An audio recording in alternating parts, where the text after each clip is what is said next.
Kelionė Egipte prasidėjo 2003 metais, o tiksliau jų pabaigoje. Tai buvo darbinė kelionė. Nusimatė, kaip dažnai galvojama, važinėjimas visureigiais ar keturačiais po dykumą, plaukiojimas laivais po Raudonąją jūrą, braidymas minioje po šventyklas.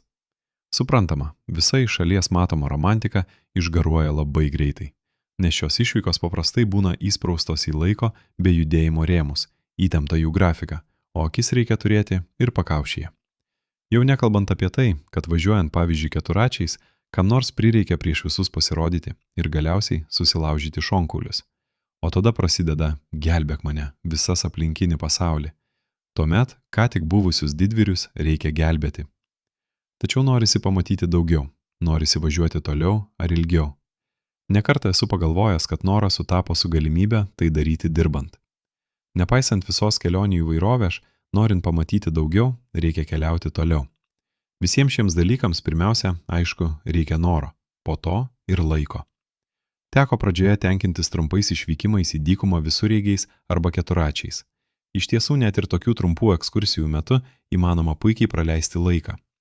Pirmasis pirmojo sezono krikštas buvo pačią pirmą atvykimo ir darbo dieną, kai autobuso vairuotojas, atvežęs mane su turistais į vieną viešbučių Elgunos kurorte, tiesiog ėmė ir paliko.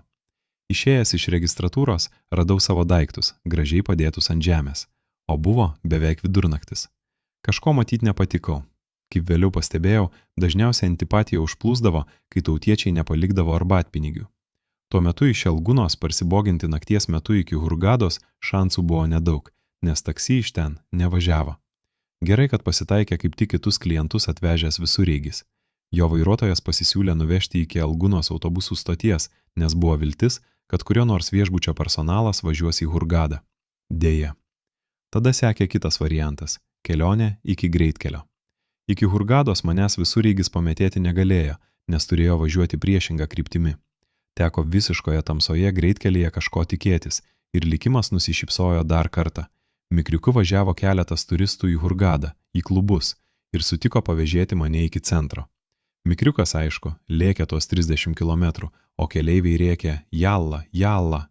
Mikriukai buvo kaip tik vadinami jalla bus. Žolės kvapas persimaišė su alkoholio kvapu.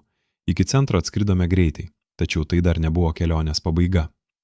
Pirmojo sezono pradžioje gyvenau Magavišo viešbutyje, kuris tuo metu buvo gerokai už Hurgados. Šiuo metu toje vietoje puikuojasi prabangus viešbutis, priklausantis Riksos viešbučių tinklui. Taigi nuo centro, šiaip ne taip dalį kelio pėsčiomis, dalį kelio važiuotas paryčiais, grįžau. Tai va kažkaip taip užsimezgė pažintis su Egiptu. Na ir ką, dirbam toliau.